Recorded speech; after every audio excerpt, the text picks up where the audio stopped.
L'éveil de l'âme, quand la vraie vie commence. Dans le silence profond de votre être, entre deux battements de cœur, entre deux pensées fugaces, existe un murmure ancestral que votre âme reconnaît, même si votre esprit refuse encore de l'entendre. C'est le murmure de l'univers qui vous dit « Il est temps de te réveiller, temps de vraiment commencer à vivre ». Imaginez-vous debout au bord d'un précipice cosmique.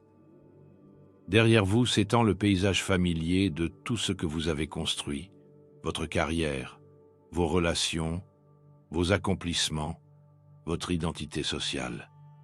Devant vous, un vide lumineux et infini, vibrant de possibilités inexplorées. À ce moment précis, une question émerge des profondeurs de votre conscience. Qui suis-je vraiment, au-delà de tout ce que j'ai appris à être?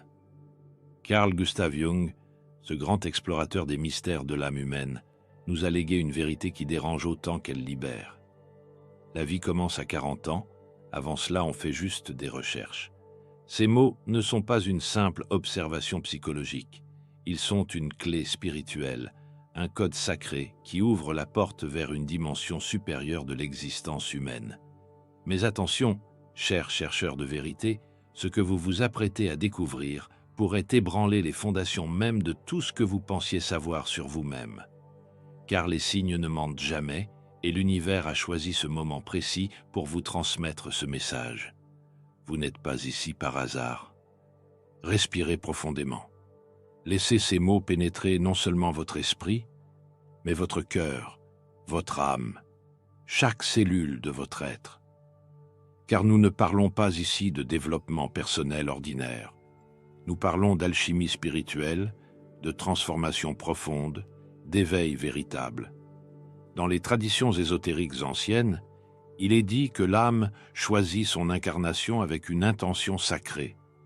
Chaque vie est un voyage initiatique, une quête spirituelle déguisée en existence ordinaire. Mais voici le paradoxe divin. Pour accomplir cette quête, nous devons d'abord oublier qui nous sommes vraiment. Pensez à votre vie comme à un mandala cosmique en perpétuelle création. Les 40 premières années représentent la phase de construction où vous dessinez méticuleusement les motifs extérieurs. Vous utilisez les couleurs que la société vous a données, vous suivez les formes que vos parents ont tracées, vous respectez les limites que l'éducation vous a imposées. C'est nécessaire, c'est sacré même, car comment pourriez-vous transcender ce que vous n'avez jamais pleinement habité? Jung parlait de la persona, ce masque que nous portons pour naviguer dans le monde. Mais d'un point de vue spirituel plus profond, la persona est bien plus qu'un simple masque social. C'est une interface dimensionnelle, un costume énergétique que notre âme revêt pour expérimenter la densité de la réalité matérielle. Durant ces décennies formatrices, nous tissons autour de nous un cocon complexe fait de croyances, d'identification et d'attachement. Je suis un avocat, je suis une mère, je suis un entrepreneur à succès. Chacune de ces affirmations contient une parcelle de vérité, mais aussi un voile qui obscurcit la vérité ultime. Vous êtes bien plus vaste que n'importe quelle définition. L'ego, cet aspect de notre conscience qui croit être séparé de tout le reste, construit son royaume avec une diligence remarquable. Il accumule les diplômes, les relations, les possessions, les accomplissements. Il dit « Regarde tout ce que j'ai fait. Cela prouve que j'existe, que j'ai de la valeur, que je mérite ma place dans ce monde. » Et pourtant, au cœur de cette frénésie d'accumulation, un vide grandit. C'est le vide sacré, l'espace que l'âme préserve pour son propre réveil. Car l'âme sait que vous ne pouvez pas la trouver dans les applaudissements du monde extérieur. Elle attend patiemment que vous vous tourniez vers l'intérieur. Prenons un moment pour une révélation profonde. La plupart de vos choix majeurs n'ont jamais vraiment été les vôtres. Ils étaient des réponses automatiques à une programmation invisible, transmise de génération en génération, amplifiée par la culture, cristallisée par la peur. Vos parents, animés par leur propre conditionnement et leur propre peur, vous ont transmis une carte du territoire de la vie, Fais ceci pour être en sécurité, évite cela pour ne pas souffrir, suis ce chemin pour être accepté. Avec les meilleures intentions du monde, ils vous ont donné leur carte, pas la vôtre. Et vous, innocent et confiant, avez suivi ces chemins tracés, croyant qu'ils menaient à votre destination. Mais l'univers a un plan plus grand. Il vous permet de suivre ces chemins extérieurs justement pour que vous puissiez, un jour, réaliser qu'ils ne mènent nulle part. C'est le grand paradoxe spirituel. Vous devez poursuivre les illusions du monde pour finalement reconnaître qu'elles sont des illusions. Vous devez construire la persona pour comprendre que vous n'êtes pas la persona. Vous devez vous perdre pour pouvoir vous retrouver. Imaginez que vous êtes dans un immense labyrinthe, et pendant 40 ans, vous courez frénétiquement, essayant de trouver la sortie. Vous suivez les panneaux, vous écoutez les conseils des autres qui sont également perdus dans le labyrinthe. Vous essayez différentes stratégies. Et puis, un jour, épuisé et désespéré, vous vous arrêtez. Dans ce silence soudain, vous levez les yeux et vous réalisez quelque chose d'extraordinaire. Le labyrinthe n'a pas de toit. Vous pouviez vous envoler à tout moment. La prison n'était jamais réelle. C'est précisément ce qui se passe vers l'âge de 40 ans. L'âme, qui a patiemment observé votre voyage à travers les illusions du monde matériel, commence à se manifester avec plus d'insistance. Elle envoie des signes, des synchronicités, des rêves étranges, des sentiments de malaise inexplicables. C'est comme si un réveil cosmique sonnait à l'intérieur de vous, impossible à ignorer. Vous pourriez vous réveiller un matin avec une sensation étrange, comme si vous émergiez d'un long sommeil. Vous regardez autour de vous, votre maison, votre famille, votre vie, et une question surgit du plus profond de votre être. Comment suis-je arrivé ici? Est-ce vraiment ma vie ou celle de quelqu'un d'autre? Cette question n'est pas un problème. C'est un cadeau divin. C'est le début de ce que Jung appelait l'individuation, mais que les mystiques de toutes les traditions ont reconnu comme l'éveil spirituel. L'univers vous secoue doucement pour vous sortir de votre transe hypnotique. Il vous dit « Tu as joué le jeu assez longtemps, tu as porté les masques, tu as suivi les règles. Maintenant, il est temps de te souvenir de qui tu es vraiment. » Mais pourquoi 40 ans? Ce n'est pas un nombre arbitraire. Dans de nombreuses traditions spirituelles, le nombre 40 représente une période d'épreuve, de préparation, de transformation. Moïse a passé 40 ans dans le désert avant de recevoir sa mission divine. Jésus a jeûné 40 jours dans le désert avant de commencer son ministère. Le Bouddha a cherché l'illumination pendant de longues années avant son éveil sous l'arbre de la Bodhi. Ce n'est pas une coïncidence. C'est un archétype universel inscrit dans la structure même de l'existence. Les 4 premières décennies de vie sont une initiation nécessaire. Vous devez d'abord apprendre les lois du monde matériel avant de pouvoir transcender ces lois. Vous devez construire un ego fort avant de pouvoir le dissoudre consciemment. Vous devez vous identifier complètement avec votre personnalité avant de réaliser que vous êtes l'être qui observe la personnalité. Pensez à Jean, cet avocat brillant dont la famille était si fière. Depuis son enfance, on lui répétait que devenir avocat était noble, respectable, sécurisant. Il a étudié avec acharnement, a réussi tous ses examens, a décroché un poste prestigieux dans un grand cabinet. Aux yeux du monde, il avait réussi. Mais à 35 ans, quelque chose a commencé à se fissurer en lui. Les nuits blanches passées à préparer des dossiers qui autrefois lui donnaient un sentiment d'accomplissement, lui semblaient maintenant vides de sens. Il se surprenait à rêver d'autre chose, à ressentir un appel qu'il ne comprenait pas.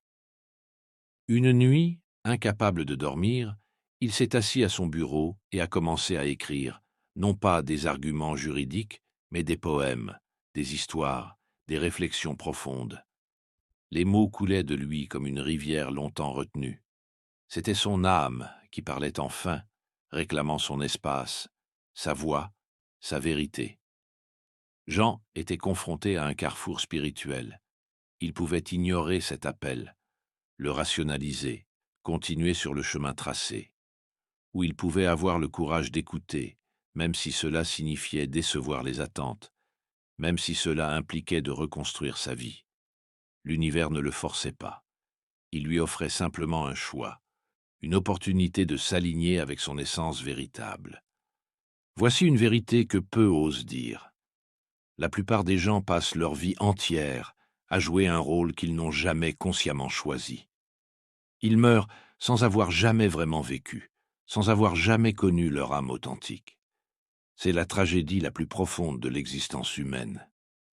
Mais vous, en écoutant ces mots, en ressentant cette résonance dans votre cœur, vous êtes différent. Vous êtes en train de vous réveiller. Les signes vous ont guidé ici pour une raison. L'âge de 40 ans marque le début de ce que les alchimistes spirituels appelaient la seconde naissance. La première naissance est physique lorsque vous entrez dans ce monde. La seconde naissance est spirituelle lorsque vous vous réveillez à votre vraie nature. Entre ces deux naissances se trouve un long voyage à travers l'illusion, la confusion, l'identification avec ce qui est temporaire et superficiel. Jung a compris que ce processus de seconde naissance ne se fait pas automatiquement. Il nécessite une mort symbolique, un lâcher-prise conscient de tout ce qui n'est pas authentique. C'est pourquoi tant de personnes vivent ce que la société appelle une crise de la quarantaine. Mais ce n'est pas une crise, c'est une chrysalide. La chenille doit se dissoudre complètement avant de devenir papillon. De la même manière, votre ancienne identité doit se désintégrer pour que votre essence véritable puisse émerger. Imaginez Clara, cette femme qui à 38 ans a commencé à tout remettre en question. Elle avait suivi le scénario parfait. Elle avait épousé l'homme que sa famille approuvait, avait eu 2 beaux enfants, avait construit une carrière respectable. Mais en se regardant dans le miroir un matin, elle ne s'est pas reconnue. Qui est cette femme? S'est-elle demandé. Où suis-je dans tout cela? Cette question l'a plongée dans une nuit noire de l'âme, une période douloureuse où toutes ses certitudes se sont effondrées. Elle a réalisé que pendant des décennies, elle avait vécu pour plaire aux autres, pour éviter les conflits, pour être l'image de la femme parfaite. Mais à quel prix? Le prix était son âme elle-même. Elle avait sacrifié ses rêves, ses passions, sa vérité sur l'autel de l'approbation sociale. Maintenant, son âme réclamait justice. Elle exigeait d'être entendue, vue, honorée. Clara a pris une décision radicale. Elle a quitté son emploi et a embarqué sa famille dans un voyage d'1 an autour du monde. Ce n'était pas une fuite, c'était une quête. Elle cherchait à se retrouver, à redécouvrir qui elle était au-delà de tous les rôles qu'elle avait joués. Et dans ce voyage, quelque chose de miraculeux s'est produit. Elle a commencé à se souvenir. Elle s'est souvenue de la petite fille qu'elle était, pleine de rêves et d'imagination. Elle s'est reconnectée avec des passions oubliées, des talents enfouis, des aspects d'elle-même qu'elle avait relégués dans l'ombre. Jung parlait précisément de cette ombre, cette partie de nous-mêmes que nous refoulons, parce qu'elle ne correspond pas à l'image que nous voulons projeter. Mais voici le secret que les mystiques ont toujours su. Ce que vous rejetez ne disparaît jamais. Cela grandit dans l'obscurité, gagnant en puissance, attendant le moment où il émergera, que vous le vouliez ou non.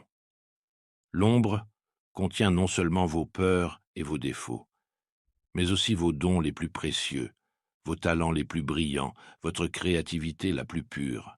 Tout ce que vous avez jugé inacceptable, inapproprié ou dangereux réside dans l'ombre. Et la clé de la transformation spirituelle est d'intégrer cette ombre, de la ramener à la lumière avec compassion et acceptation. Prenons l'histoire de Laura, une femme qui avait passé sa vie à être l'épouse et la mère parfaite, sacrifiant chaque parcelle d'elle-même pour sa famille. À 42 ans, alors que ses enfants étaient devenus indépendants et que son mariage était devenu une routine confortable mais sans vie, elle a ressenti un vide immense. Un jour, en nettoyant le grenier, elle est tombée sur une vieille boîte contenant des dessins et des peintures qu'elle avait créées dans sa jeunesse. En les regardant, des vagues d'émotions l'ont submergée. Elle avait oublié à quel point elle aimait créer, à quel point l'art la faisait se sentir vivante et connectée à quelque chose de plus grand qu'elle. Pendant des décennies, elle avait étouffé cette partie créative d'elle-même, la jugeant égoïste, impratique, indigne d'attention. Mais maintenant, son âme criait pour être libérée. Laura a commencé doucement, consacrant quelques heures par semaine à la peinture. Au début, c'était maladroit, incertain. Mais petit à petit, quelque chose s'est réveillé en elle. Ce n'était pas seulement sa créativité qui revenait, c'était son essence, sa joie, sa connexion avec le divin. Elle a réalisé que l'art n'était pas juste un passe-temps, c'était sa manière de communiquer avec l'univers, de canaliser quelque chose de sacré à travers elle. Aujourd'hui, Laura vit différemment. Elle n'a pas abandonné sa famille, mais elle a trouvé un équilibre. Elle s'honore elle-même autant qu'elle honore les autres. Et quelque chose de magique s'est produit. En s'autorisant à être authentique, elle a inspiré toute sa famille à faire de même. Son mari a redécouvert sa passion pour la musique. Ses enfants ont appris qu'il est possible de poursuivre ses rêves tout en étant responsable. L'authenticité est contagieuse. Lorsque vous osez vivre votre vérité, vous donnez la permission aux autres de vivre la leur. Mais affronter l'ombre et embrasser votre authenticité demande un courage immense. L'univers vous testera. Il vous mettra face à vos peurs les plus profondes. La peur du rejet, la peur de l'échec, la peur de décevoir ceux que vous aimez, la peur de découvrir que vous n'êtes pas qui vous pensiez être. Ces peurs sont les gardiens du seuil, les dragons que vous devez affronter pour accéder aux trésors cachés en vous. Dans les traditions spirituelles anciennes, le voyage du héros implique toujours une descente aux enfers, une confrontation avec les forces obscures, une mort symbolique suivie d'une renaissance. C'est exactement ce qui se passe lors de ce passage de la quarantaine. Vous descendez dans les profondeurs de votre psyché. Vous affrontez tout ce que vous avez évité. Vous mourrez à votre ancien moi pour renaître dans votre essence véritable. Jung appelait ce processus l'individuation, le chemin vers la totalité. Mais il ne s'agit pas simplement de devenir une meilleure version de vous-même. Il s'agit de devenir qui vous avez toujours été au niveau de l'âme. C'est un retour à la maison, pas une arrivée vers un endroit nouveau. Imaginez que vous êtes un diamant couvert de couches de boue. Les 40 premières années de votre vie, vous ajoutez des couches supplémentaires, des identifications, des croyances limitantes, des peurs. Puis vient le moment où vous commencez à nettoyer, à enlever ces couches une par une. Ce n'est pas confortable. Parfois, vous révélez des aspects de vous-même que vous préféreriez ne pas voir. Mais à mesure que vous continuez, le diamant commence à briller. Votre lumière intérieure, qui a toujours été là, commence à rayonner. Et vous réalisez que vous n'avez jamais eu besoin de devenir quelque chose. Vous aviez seulement besoin de vous souvenir de qui vous êtes. Pensez à Ricardo, cet ingénieur de 45 ans qui avait passé sa vie à poursuivre le prochain objectif. Meilleure université, meilleur emploi, plus grande maison, reconnaissance sociale. Il cochait toutes les cases de la réussite conventionnelle. Mais un après-midi, alors qu'il conduisait pour rentrer chez lui après une longue journée de travail, une pensée l'a frappé comme un éclair. Et si tout cela ne suffisait pas? Et si j'étais en train de passer à côté de l'essentiel? Cette pensée l'a hanté pendant des semaines. Il ne pouvait plus l'ignorer. Son âme réclamait son attention. Ricardo a commencé à méditer, quelque chose qu'il n'avait jamais fait auparavant. Au début, son esprit était un chaos de pensées, de plans, d'inquiétudes. Mais progressivement, dans les moments de silence, il a commencé à entendre une voix différente. Ce n'était pas la voix de son ego, toujours inquiet, toujours insatisfait. C'était la voix de son âme, calme, sage, aimante. Cette voix lui a dit quelque chose de révolutionnaire. Tu n'as rien à prouver. Tu n'as rien à accomplir. Tu es déjà complet, déjà entier, déjà suffisant. Tout ce que tu cherches à l'extérieur existe déjà en toi. Cette révélation a transformé Ricardo. Il n'a pas quitté son travail, ni bouleversé sa vie de manière dramatique. Mais sa relation avec sa vie a complètement changé. Il a commencé à vivre avec plus de présence, plus de gratitude, plus de conscience. Il a réalisé que la vraie réussite n'était pas dans l'accumulation, mais dans l'être. Pas dans ce qu'il faisait, mais dans la qualité de conscience qu'il apportait à chaque moment. Voici une vérité spirituelle profonde que l'univers veut vous révéler. Vous n'êtes pas ici pour devenir quelqu'un d'autre. Vous êtes ici pour vous souvenir de qui vous êtes. Toute la souffrance, toute la confusion, tout le sentiment de vide viennent de l'oubli de votre nature véritable. Vous êtes une étincelle du divin, une expression unique de la conscience universelle. Vous n'êtes pas séparé de l'univers. Vous êtes l'univers se découvrant lui-même à travers vos yeux. Cette compréhension n'est pas intellectuelle. Elle doit être vécue, ressentie, incarnée. Et c'est précisément ce qui devient possible dans la seconde moitié de la vie. Les 40 premières années vous ont appris à naviguer dans le monde de la forme, de la dualité, de la séparation.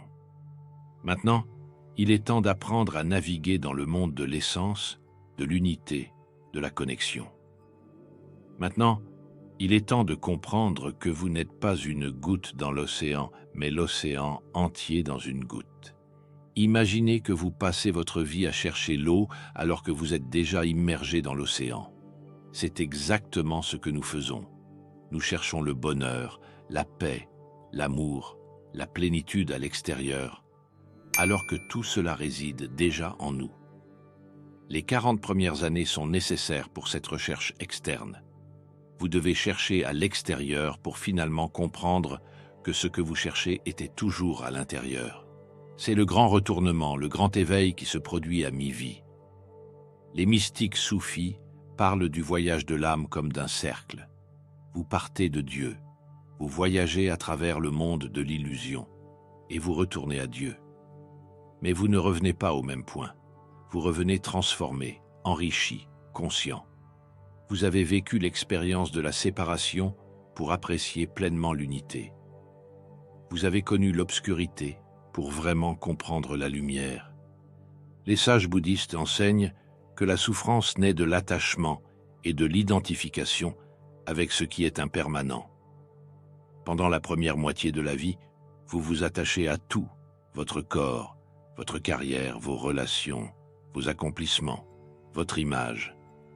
Et inévitablement, parce que tout est impermanent, vous souffrez.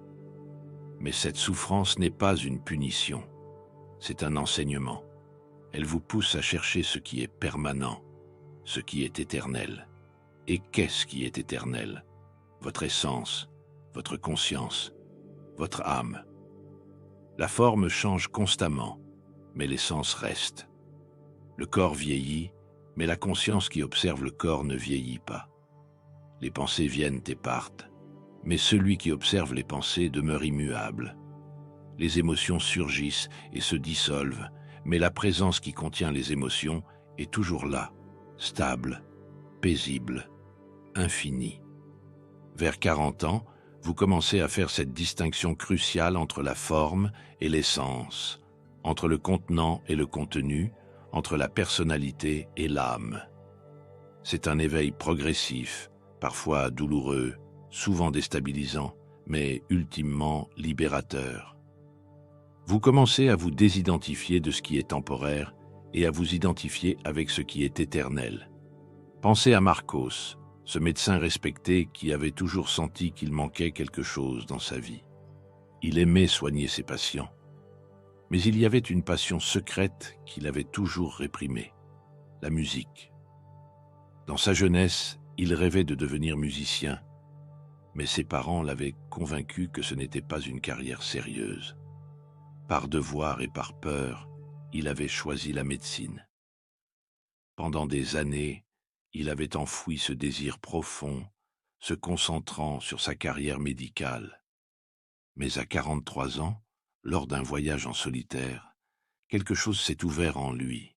Il était assis sur une plage au coucher du soleil, regardant les vagues danser avec la lumière, et soudain, il a entendu de la musique.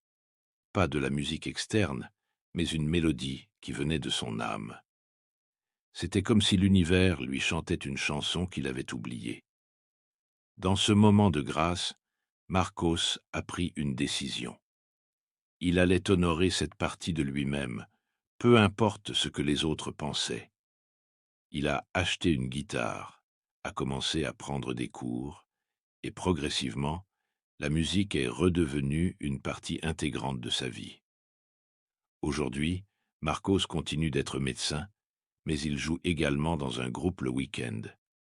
Il décrit cette intégration comme l'une des bénédictions les plus profondes de sa vie. Il a compris qu'il n'avait pas à choisir entre être médecin ou musicien. Il pouvait être les deux. Il pouvait être tout ce qu'il était vraiment, sans compartimenter, sans réprimer, sans se limiter. C'est l'essence de l'individuation, selon Jung. Ce n'est pas de choisir une partie de vous-même et de rejeter les autres. C'est d'intégrer toutes les parties, même celles qui semblent contradictoires, dans une totalité cohérente et authentique. Vous êtes vaste. Vous contenez des multitudes. Vous pouvez être à la fois fort et vulnérable, rationnel et intuitif, sérieux et ludique, ancré et transcendant. L'erreur de la première moitié de la vie est de croire que vous devez être unidimensionnel pour être acceptable. La sagesse de la seconde moitié est de réaliser que votre multidimensionnalité est votre plus grande richesse. Mais cette intégration ne se fait pas sans résistance. Votre ego, habitué à contrôler et à maintenir l'illusion de sécurité, va lutter contre ce processus. Il va créer des peurs, des doutes, des rationalisations. Il va vous dire que c'est trop tard, que c'est irresponsable, que vous allez tout perdre. Écoutez ces voix, mais ne leur obéissez pas. Ce sont les voix du passé, les échos de vieux conditionnements. Votre âme, elle, parle d'une voix différente. Elle ne crie pas, elle murmure. Elle ne menace pas, elle invite. Elle ne juge pas, elle guide. Apprendre à distinguer la voix de l'ego de la voix de l'âme est l'une des compétences spirituelles les plus importantes que vous puissiez développer. La voix de l'ego est tendue, urgente, basée sur la peur. La voix de l'âme est calme, patiente, basée sur l'amour. L'ego vous pousse, l'âme vous attire. L'ego vous dit ce que vous devriez faire. L'âme vous montre ce qui vous appelle vraiment. Dans le silence de la méditation, dans la beauté de la nature, dans les moments de connexion profonde, vous pouvez entendre votre âme. Elle vous parle à travers les synchronicités, ces coïncidences significatives qui semblent trop parfaites pour être le fruit du hasard. L'univers conspire constamment pour vous guider vers votre plus haute destinée. Mais vous devez être assez silencieux pour entendre, assez ouvert pour recevoir, assez courageux pour suivre. Les signes sont partout. Une conversation inattendue qui change votre perspective. Un livre qui tombe de l'étagère exactement au moment où vous en avez besoin. Une opportunité qui se présente juste après que vous ayez pris une décision importante. Un rêve qui vous révèle une vérité profonde. Ce ne sont pas des coïncidences. Ce sont des messages de votre âme, des invitations de l'univers à suivre votre chemin authentique. Prenons l'histoire de Marianne, cette enseignante qui avait passé des années à essayer d'être parfaite dans tout ce qu'elle faisait. Elle se sentait constamment épuisée, comme si elle n'en faisait jamais assez. Un jour, lors d'une période de burn-out sévère, elle a été forcée de s'arrêter complètement. Au début, elle a vécu cela comme un échec. Mais dans le silence forcé de sa convalescence, quelque chose d'extraordinaire s'est produit. pour la première fois depuis des décennies. Elle s'est simplement permis d'être, sans agenda, sans objectif, sans performance. Et dans cet espace de non-faire, elle a commencé à se reconnecter avec elle-même. Elle a réalisé que son besoin de perfection n'était pas le sien. C'était une programmation qu'elle avait héritée de sa mère, qui elle-même l'avait héritée de sa grand-mère. C'était une chaîne de conditionnement qui se transmettait de génération en génération. Mais maintenant, Marianne avait le choix. Elle pouvait continuer à porter ce fardeau ou elle pouvait le déposer. Avec beaucoup de courage et de travail intérieur, elle a choisi de le déposer. Aujourd'hui, Marianne enseigne toujours, mais différemment. Elle enseigne avec passion, mais aussi avec limites saines. Elle donne du temps à sa famille et à sa passion pour la photographie. Elle a appris que prendre soin d'elle-même n'était pas égoïste, c'était essentiel. Voici une vérité spirituelle que peu comprennent. Vous ne pouvez pas donner ce que vous n'avez pas. Si votre puits intérieur est vide, vous n'avez rien à offrir aux autres, peu importe combien vous vous sacrifiez. Mais si vous prenez le temps de remplir votre puits, si vous vous nourrissez spirituellement, émotionnellement, créativement, alors vous débordez naturellement.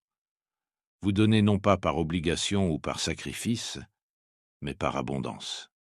C'est la différence entre le donneur épuisé et le canal divin. Le donneur épuisé donne par peur, par culpabilité, par besoin d'être accepté. Il se vide jusqu'à l'épuisement et puis ressent du ressentiment. Le canal divin, lui, reste connecté à la source infinie. Il permet à l'énergie divine de circuler à travers lui sans s'accrocher, sans s'épuiser. Il donne parce que c'est sa nature, pas parce qu'il cherche quelque chose en retour. La transformation qui se produit à 40 ans est précisément ce passage du donneur épuisé au canal divin. Vous apprenez à vous connecter à quelque chose de plus grand que vous, à puiser dans une source inépuisable de sagesse, d'amour et de créativité. Vous cessez de croire que vous devez tout faire par vous-même. Vous commencez à faire confiance au flux de la vie, à la guidance de l'univers, à l'intelligence de votre âme. Cette confiance ne vient pas facilement. Elle nécessite de lâcher le besoin de contrôle, cette illusion confortable qui nous fait croire que nous sommes les maîtres de notre destin. En vérité, nous sommes à la fois les créateurs et les créations, les danseurs et la danse, les vagues et l'océan. Nous co-créons avec l'univers dans un partenariat sacré. Imaginez que votre vie est comme une rivière. Pendant les 40 premières années, vous essayez de nager contre le courant, croyant que vous devez contrôler la direction, la vitesse, la destination. Vous vous épuisez à lutter, à résister, à forcer les choses. Puis vient le moment de grâce où vous vous abandonnez enfin. Vous cessez de lutter et vous vous laissez porter par le courant, et vous découvrez quelque chose de miraculeux. La rivière savait toujours où aller. Elle vous emmenait exactement là où vous deviez être. Votre résistance était la seule chose qui vous empêchait d'arriver à destination. Cet abandon n'est pas de la passivité. C'est une forme supérieure d'action, une action alignée avec le Tao, avec le flux naturel de la vie. Les maîtres taoïstes appellent cela le Wu Wei, l'action sans effort, l'action qui découle naturellement de l'être plutôt que du faire forcer. Pensez à Clara, cette femme qui, à 50 ans, a décidé de changer complètement de voie. Pendant des années, elle avait travaillé comme comptable, un métier stable et respectable, mais qui ne nourrissait pas son âme. Lors d'une séance de méditation profonde, elle s'est souvenue d'une vieille passion, le dessin. Enfant, elle passait des heures à créer, perdue dans son monde imaginaire. Mais en grandissant, on lui avait dit que l'art n'était pas une vraie carrière, que c'était un passe-temps pour les rêveurs. Elle avait enterré ce désir profond et avait choisi la sécurité. Mais maintenant, à 50 ans, quelque chose en elle criait pour être libérée. Elle a commencé timidement, dessinant quelques heures par semaine. Mais rapidement, ce passe-temps est devenu une passion dévorante. Elle a créé une galerie en ligne pour vendre ses illustrations. À sa grande surprise, les gens ont adoré son travail. Petit à petit, son art est devenu sa principale source de revenus. Aujourd'hui, Clara décrit sa vie comme étant plus remplie et plus significative qu'elle ne l'aurait jamais imaginé. Elle dit souvent « Je n'ai pas changé de carrière, j'ai commencé à vivre ma véritable vie ». Ce qui est remarquable dans l'histoire de Clara, c'est qu'elle n'a pas attendu d'avoir toutes les réponses avant de commencer.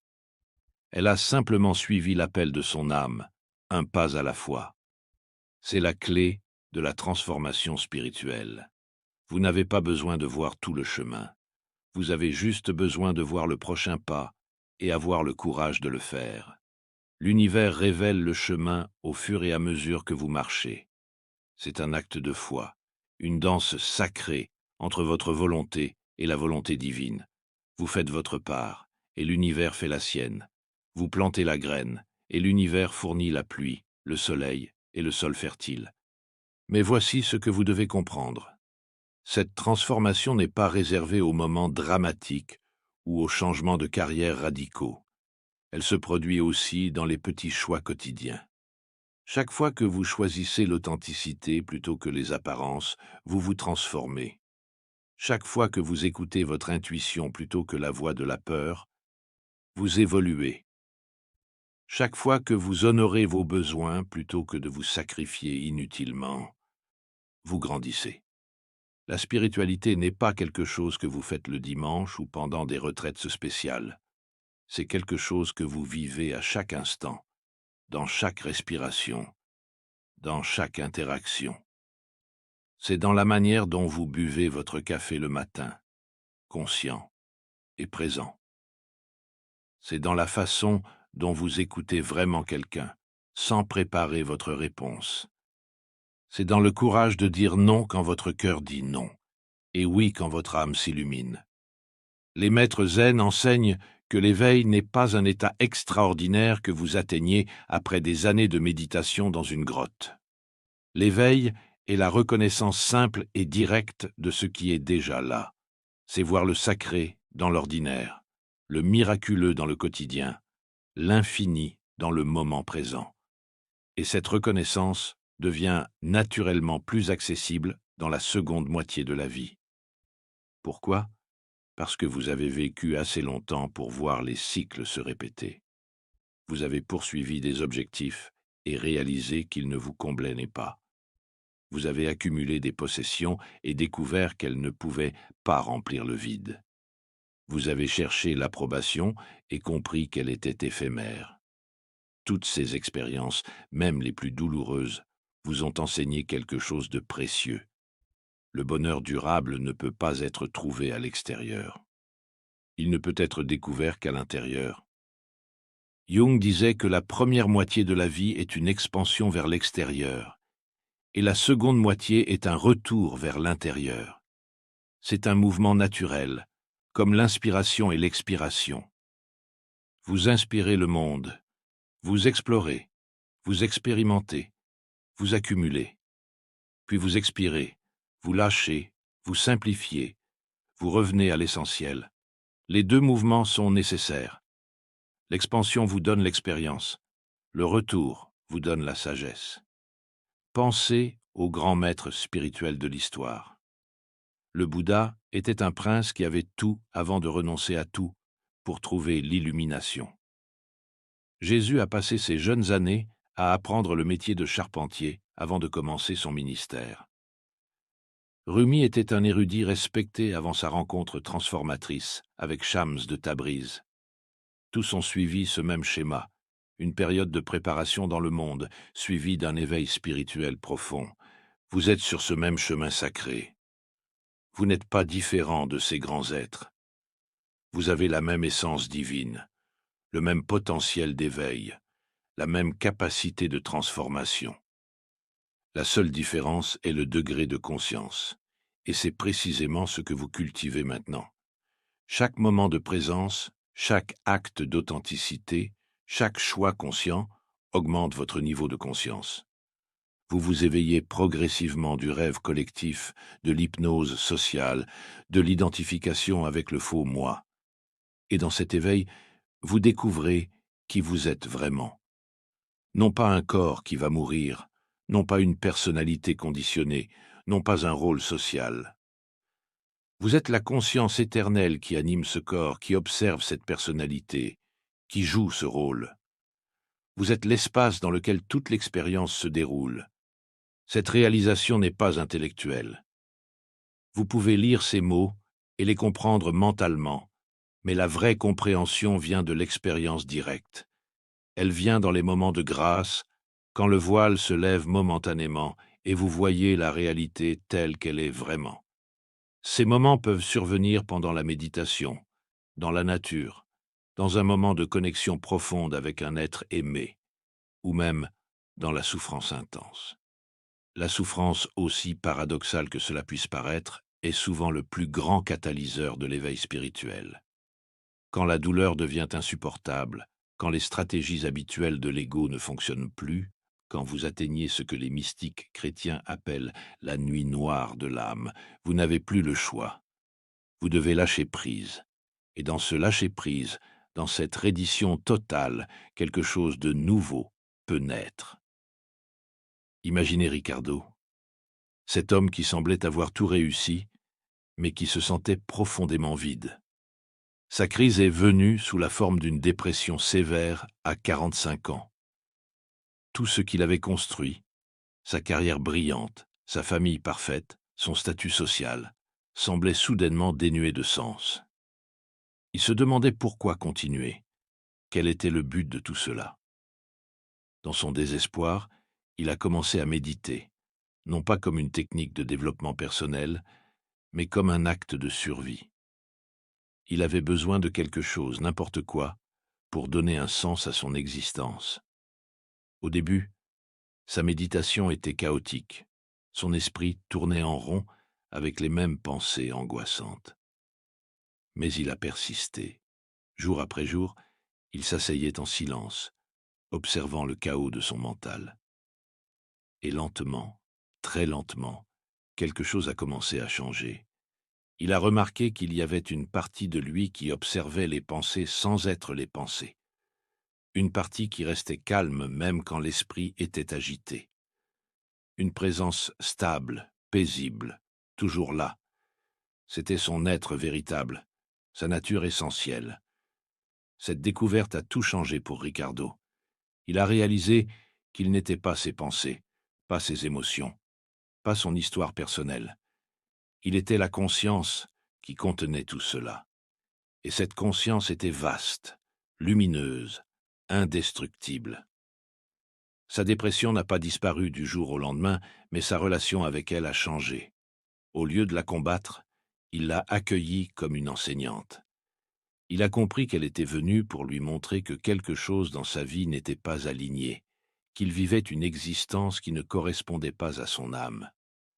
Aujourd'hui, Ricardo décrit cette période sombre comme le plus grand cadeau de sa vie. Elle l'a forcé à se réveiller, à remettre en question tout, à chercher plus profond. Voici une vérité que l'univers veut que vous compreniez. Il n'y a pas d'erreur dans votre vie. Tout, absolument tout, chaque joie et chaque peine, chaque réussite et chaque échec, chaque rencontre et chaque séparation fait partie d'un design parfait. Votre âme a orchestré chaque expérience pour vous enseigner exactement ce que vous deviez apprendre. Les moments difficiles ne sont pas des punitions, ce sont des initiations. Ils vous dépouillent de ce qui est faux pour révéler ce qui est vrai. Ils brûlent les impuretés pour que votre essence puisse briller. Dans la tradition alchimique, ce processus est appelé la calcination, la phase où le plomb de la personnalité ordinaire est purifié par le feu pour devenir l'or de l'être authentique. La quarantaine est souvent le moment où ce feu alchimique brûle le plus intensément.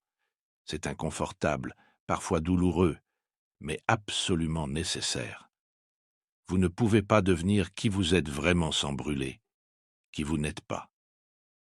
Les vieux rôles, les identités limitées, les croyances héritées, Tout cela doit se dissoudre. C'est pourquoi tant de personnes résistent à ce processus. Elles s'accrochent désespérément à ce qui est familier, même si cela ne les sert plus. Mais résister ne fait que prolonger la souffrance. Le chemin vers la liberté passe par l'acceptation, par le consentement à la transformation. Pensez à la chenille dans son cocon. Si elle résistait au processus de métamorphose, si elle essayait de rester chenille, elle mourrait. Mais en s'abandonnant complètement à la dissolution, elle devient papillon. Vous êtes dans votre cocon maintenant. Les structures familières de votre vie se dissolvent peut-être. Votre identité se liquéfie. C'est terrifiant, oui, mais c'est aussi miraculeux. Quelque chose de nouveau naît en vous. Quelque chose de plus beau, de plus libre, de plus authentique que tout ce que vous avez connu auparavant. Faites confiance au processus. Faites confiance à votre âme. Elle sait exactement ce qu'elle fait. Les traditions mystiques de toutes les cultures parlent de ce passage. Les chamans l'appellent la mort initiatique. Les chrétiens mystiques parlent de mourir à soi-même pour renaître dans le Christ. Les bouddhistes enseignent la dissolution de l'ego illusoire. Les soufis décrivent le fana, l'annihilation du moi séparé dans l'union avec le divin. Les mots diffèrent, mais l'expérience est la même. C'est le passage du petit moi au grand soi, de la personnalité limitée à l'essence illimitée, de l'identification avec la forme à la reconnaissance de la conscience pure. Et ce passage, bien qu'il puisse se produire à n'importe quel âge, trouve son moment naturel autour de la quarantaine. Pourquoi? Parce que c'est le milieu symbolique de la vie, le point d'équilibre entre la naissance et la mort. C'est le moment où vous réalisez viscéralement que le temps est limité, que vous n'êtes pas immortel, que chaque jour compte. Cette conscience de la mortalité, loin d'être déprimante, peut être profondément libératrice. Elle vous pousse à arrêter de reporter votre vie, à cesser d'attendre le moment parfait, à commencer à vivre pleinement maintenant. Les stoïciens romains pratiquaient ce qu'ils appelaient memento mori. Souviens-toi que tu vas mourir. Ce n'était pas morbide. C'était une pratique de présence, un rappel à vivre chaque jour comme si c'était potentiellement le dernier. Parce que c'est vrai, nous n'avons aucune garantie de demain. Tout ce que nous avons, c'est ce moment présent. Et dans ce moment, nous avons le choix. Allons-nous continuer à vivre mécaniquement, suivant les scripts hérités, jouant les rôles attendus? Ou allons-nous nous réveiller, devenir conscients, choisir délibérément comment nous voulons être? C'est la question la plus importante de votre vie. Et la réponse ne peut venir que de vous. Personne ne peut faire ce voyage à votre place. Aucun gourou, aucun thérapeute, aucun livre, aussi inspirant soit-il, ne peut vous donner la réalisation. Ils peuvent pointer vers la lune, mais vous devez la regarder vous-même. Ils peuvent décrire l'océan, mais vous devez y plonger. Le voyage spirituel est profondément personnel et unique. Votre chemin ne ressemblera au chemin de personne d'autre. Vos leçons, vos défis, vos réalisations seront uniques à vous. C'est pourquoi la comparaison est si toxique. Vous ne pouvez pas mesurer votre progrès spirituel par rapport à celui des autres. Vous ne pouvez que regarder honnêtement où vous êtes maintenant et où vous étiez hier. Êtes-vous plus conscient, plus présent, plus compatissant, plus authentique?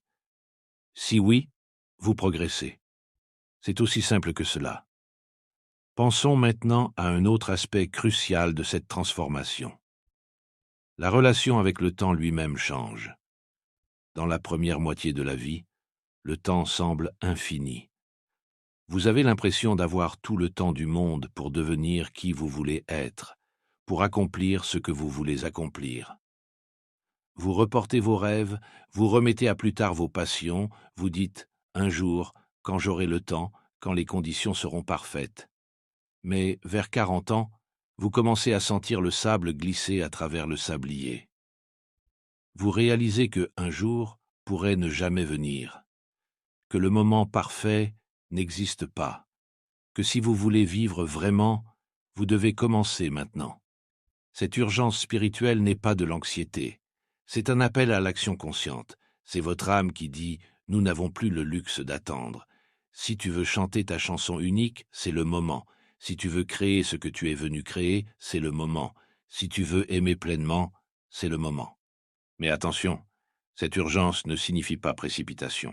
Elle signifie présence.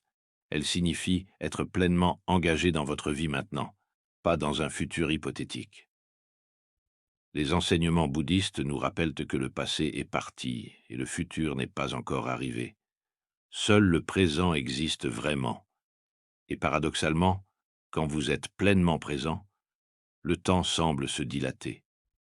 Un moment vécu consciemment contient une éternité. Avez-vous remarqué comment le temps semble différent quand vous êtes vraiment présent?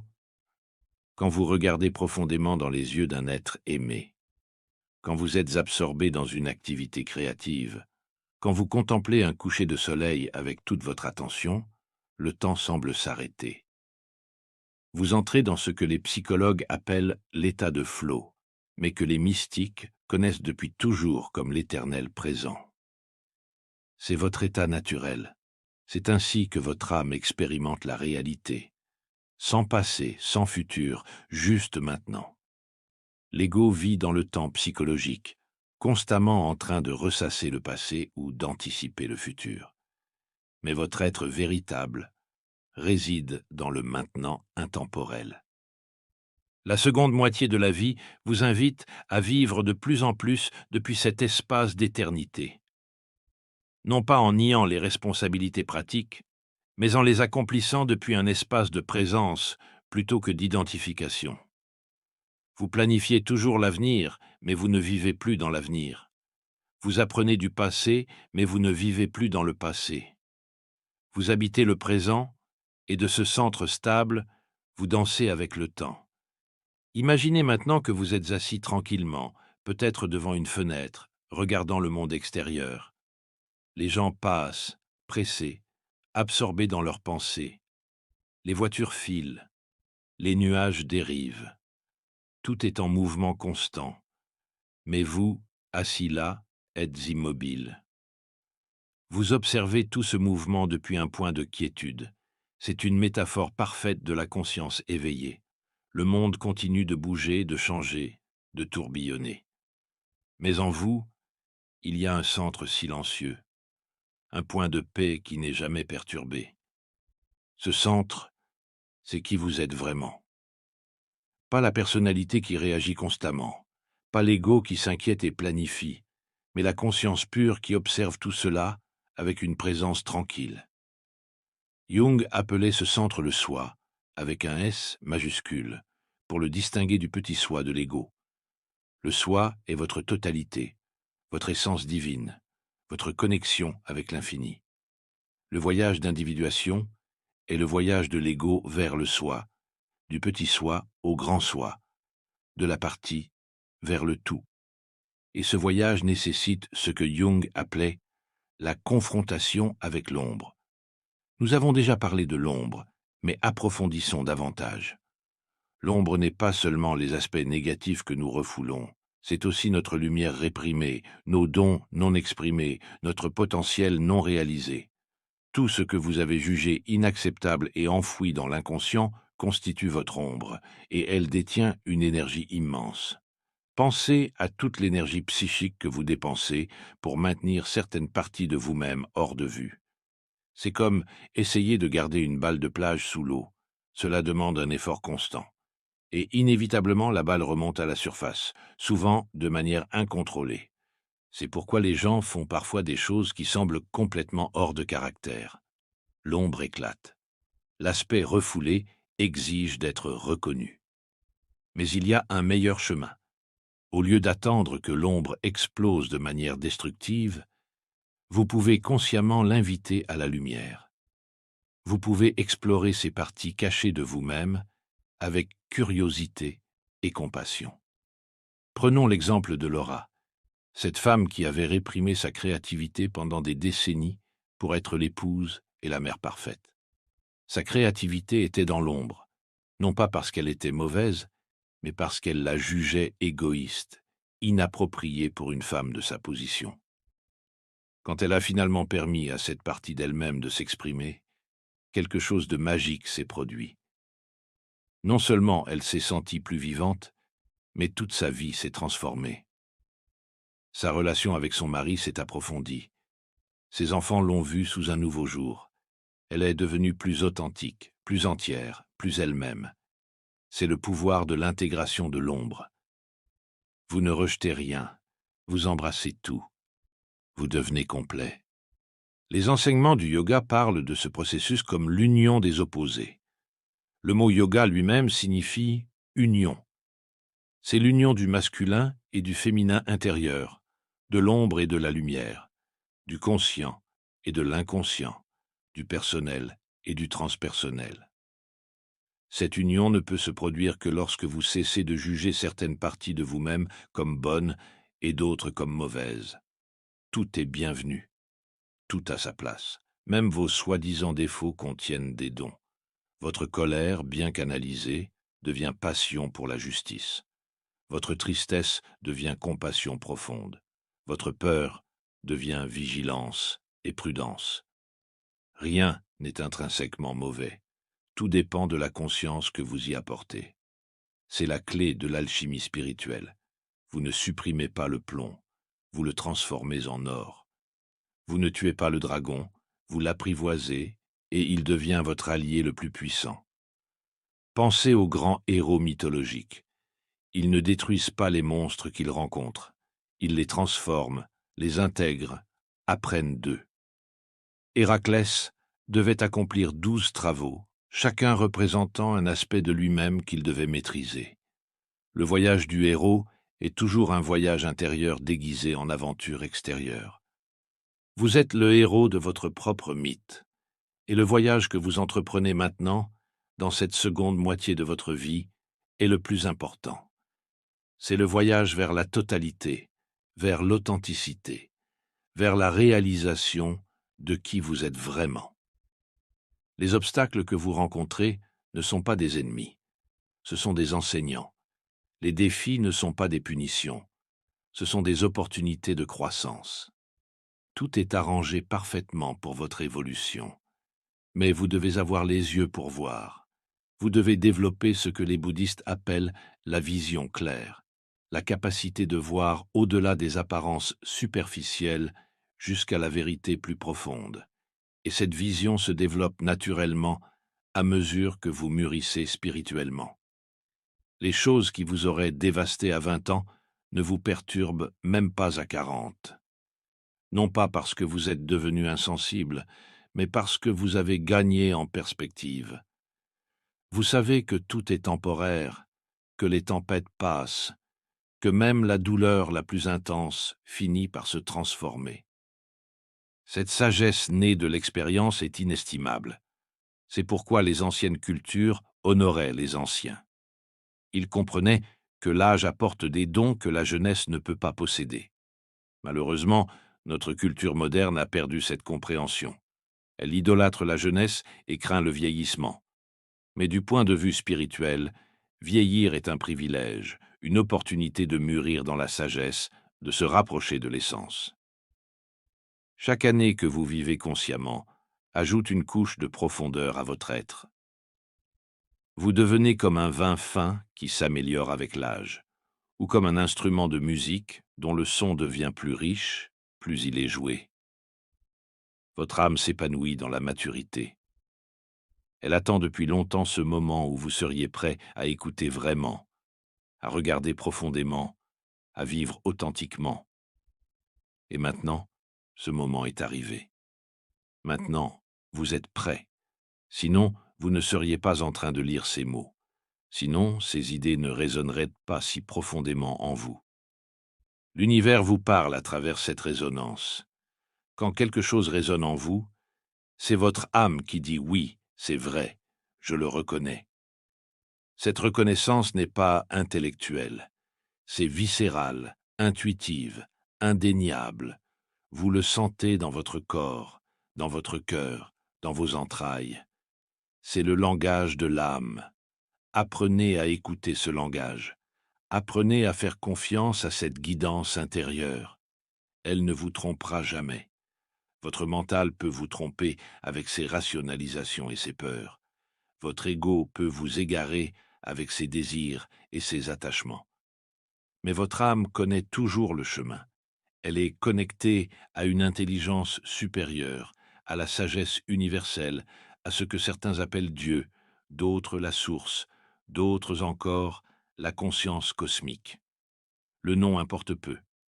Ce qui importe, c'est la connexion, la confiance, la foi. Et la foi n'est pas croire en quelque chose sans preuve. La vraie foi est une connaissance directe, une certitude qui vient de l'expérience. Vous ne croyez pas que le soleil existe, vous le voyez, vous sentez sa chaleur. De même, la foi spirituelle n'est pas aveugle. Elle vient de l'expérience directe du divin, de moments de grâce où le voile se lève et vous voyez la vérité. Ces moments peuvent être